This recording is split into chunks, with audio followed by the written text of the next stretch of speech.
Smart लग रहा हूँ, बिल्कुल स्मार्ट। हाँ ओके, ये खुल गया रबर बैंड। ये रबर बैंड डाल लिया मैंने अपनी पॉकेट से। So hey guys, this is your boy Abhinav Sharma and you're watching Drewzox। क्या आपको कभी लगा है अपनी पुरानी फोटोज देखकर कि काश मैं उस टाइप की पोज में अगर खड़ा होता तो मेरी फोटो अच्छी आ जाती? क्या आपने कभी सोचा है कि पास्ट में अगर आपने ये डिसीजन ना लिया होता तो आपके साथ ऐसा ना होता? या फ्यूचर में आपका डिसीजन क्या होएगा जिससे आपका फ्यूचर क्या बनेगा, आपका करियर क्या बनेगा? वही जो आशीष चंचलानी भाई की बात आ गई। क्या मैं 12वीं पास कर पाऊंगा? क्या मुझे कोई डिग्री मिलेगी? क्या मैं कुछ आगे जॉब मिलेगी? क्या कोई लड़की का बाप मुझे अपनी लड़की देगा?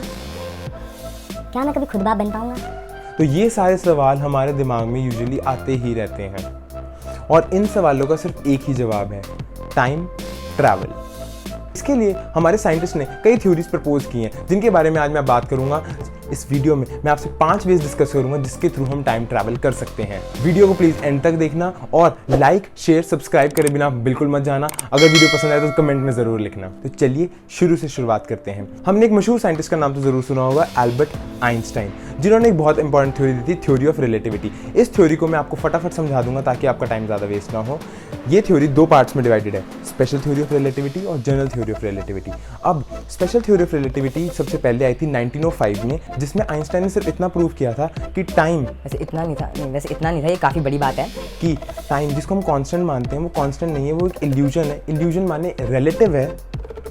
मतलब कि आसान शब्दों में अगर आप और मुन्नी दोनों रेस लगा रहे हैं और आप फर्स्ट आ गए और मुन्नी सेकंड आई, मतलब कि आपको डिस्टेंस कवर करने में कम टाइम लगा और मुन्नी को कवर करने में ज़्यादा टाइम लगा, तो ऐसे होता है टाइम रिलेटिव। फिर 1910 में आइंस्टाइन ने दूसरी theory the which is general theory of relativity. आपने एक बहुत फेमस इक्वेशन तो जरूर पढ़ी होगी, E = mc², जिसका सिर्फ इतना सा मतलब है कि अगर हम एक मास को लाइट की स्पीड से लेकर जाते हैं तो उसका मास इन्फिनाइट हो जाता है, उसकी वॉल्यूम 0 हो जाती है and then it turns into energy.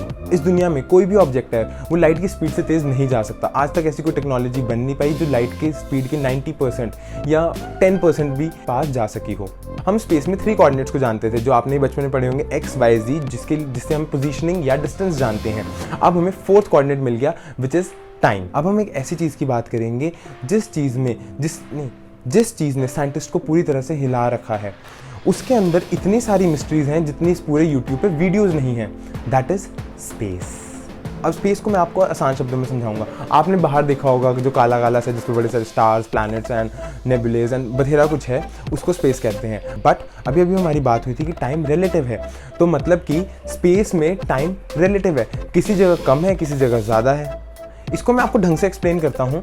हम पूरे स्पेस को मानेंगे एक स्पेस टाइम फैब्रिक की तरह, जहाँ पर अलग अलग टेरेस्ट्रियल बॉडीज़ हैं और सबके लिए कुछ टाइम अलग अलग वेरी करता है। अब ये वेरी कैसे करता है, इसका बड़ा सिंपल सा सॉल्यूशन है। हम सबको पता है ग्रेविटी जिसकी वजह से हम यहाँ खड़े रहते हैं और मून पे हम कूद मारते हैं तो हम छाले मारते रहते हैं। बस इसी ग्रेविटी की यहाँ बात करनी है। जितना बड़ा एक बॉडी का मास होता है उतनी ही ज़्यादा उसमें ग्रेविटेशनल पुल होता है। जितना बड़ा मास होगा सन का उसका ज़्यादा ग्रेविटेशनल पुल होगा। उसी ग्रेविटेशनल पुल के कारण इतने सारे प्लैनेट्स उसके अराउंड रिवॉल्व कर रहे हैं।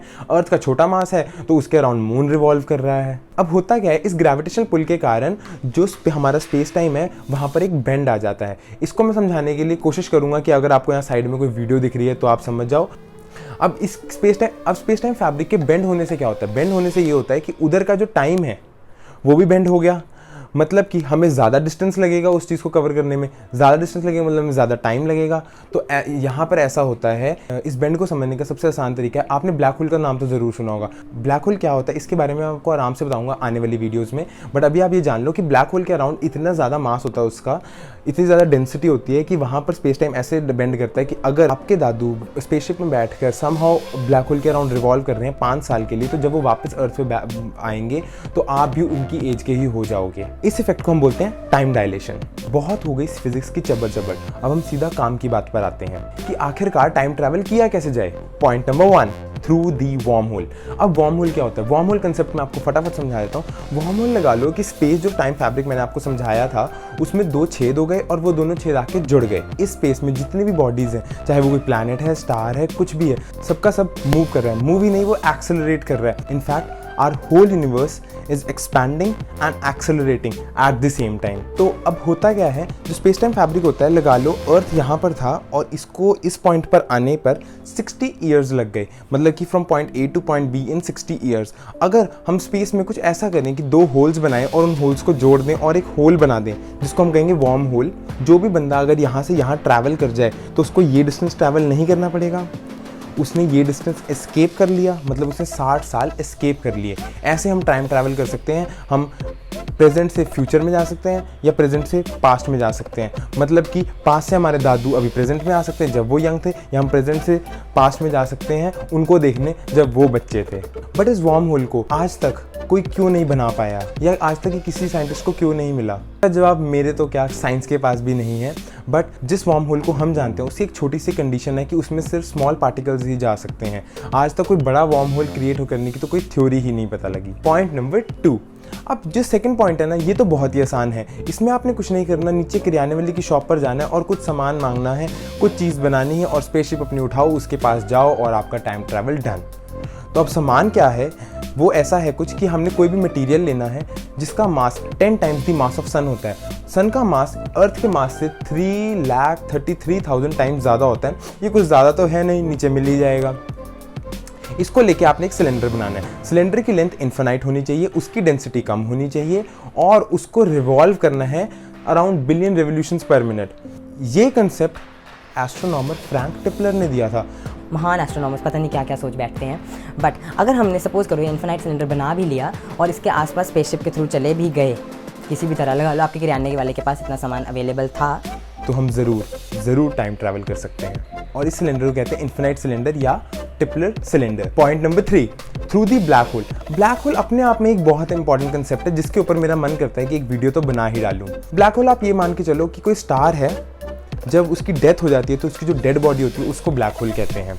और जब बंदा वो डेड हो गया है तब भी उसने अपनी ग्रीडीनेस नहीं छोड़ी, वो दुनिया का सारा मटेरियल अपने अंदर अट्रैक्ट करने की कोशिश करता है। प्लैनेट्स खा जाता है, स्टार्स खा जाता है, सोलर सिस्टम ही खा जाता है।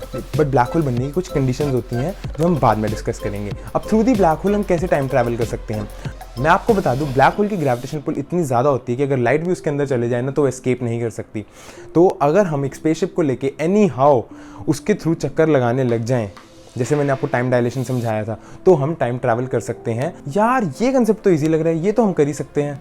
नहीं दोस्तों, जो नियरेस्ट ब्लैक होल है वो हमारे अर्थ से 1000 लाइट ईयर्स दूर है। इसका मतलब अगर हमारे पास एक स्पेसशिप है भी और वो लाइट की स्पीड से चले भी जाती है तब भी उसको वहाँ पहुँचने में 1000 साल लगेंगे।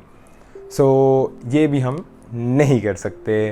Point number 4, cosmic strings. Cosmic strings क्या है? कॉस्मिक स्ट्रिंग्स एक लंबी लंबी स्ट्रिंग्स हैं जो यूनिवर्स के अलोंग बिछी हुई हैं। इनका मास बहुत ज़्यादा होता है और डेंसिटी बहुत ज़्यादा होती है। जैसे ही 2 स्ट्रिंग्स पैरेलली या इन लूप्स साथ में होती हैं तो वहाँ पर टाइम डायलेशन अपना ऐसा खेल खेलता है कि आप अगर वहाँ पहुँच जाओ तो आप फिर से अपना बुढ़ापा बचा लोगे और दूसरों को बूढ़ा होने दोगे। पर इसको ढूंढना और यहाँ तक पहुँचना लास्ट सेमेस्टर में अपनी सीजी ठीक करने जैसा है। पॉइंट नंबर 5, अब ये तो बिल्कुल सिंपल सा काम है, इसमें आपने कुछ नहीं करना। एक न्यूट्रॉन स्टार होता है। अब न्यूट्रॉन स्टार क्या होता है? जो बेचारे स्टार्स मरकर ब्लैक होल नहीं बन पाते वो बन जाते हैं न्यूट्रॉन स्टार। इसकी भी कुछ कंडीशन है जो हम बाद में डिस्कस करेंगे। तो अगर मान लो हमें एक न्यूट्रॉन स्टार मिल गया, हम वहाँ स्पेसशिप से जैसे मर्जी पहुँच गए और वहाँ पर जाके बैठ गए, तो वहाँ पर हम इतनी टाइम डायलेशन एक्सपीरियंस कर सकते हैं।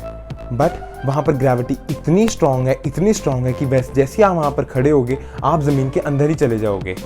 आसान शब्दों में बताऊँ तो अगर आप वहाँ पर एक स्पून लेकर जाओ, अगर आप न्यूट्रॉन स्टार के मटेरियल का एक स्पून उठाओ, उसका जितना मास होगा उतना ही मास है माउंट एवरेस्ट का।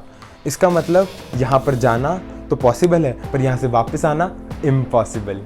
अब आई होप आप जान ही गए होंगे कि पास्ट के डिसीजंस को तो आप चेंज कर नहीं सकते और फ्यूचर के डिसीजंस ज़रा सोच समझ के लेना। अभी तक की टेक्नोलॉजी से तो हम टाइम ट्रैवल नहीं कर सकते, but in future you never know. सब आपके लिए क्वेश्चन आता है। एक पैराडॉक्स है जिसका नाम है ग्रैंडफादर पैराडॉक्स। इसका मतलब अगर हम लगा लो कि आज से कुछ सालों बाद टाइम ट्रैवल कर भी पाए और आप पास्ट में जाके अपने दादू को ही मार दो, तो साइंस ने इसका एक जवाब निकाला है। मुझे आप बताओ, क्या आप पैदा होगे या नहीं होगे? पोल बटन में मैंने क्वेश्चन दे रखा है, प्लीज़ जाते जाते उसको आंसर देते जाना। एंड बाकी सारी इंटरेस्टिंग वीडियोज़ के लिए meet you in the next one.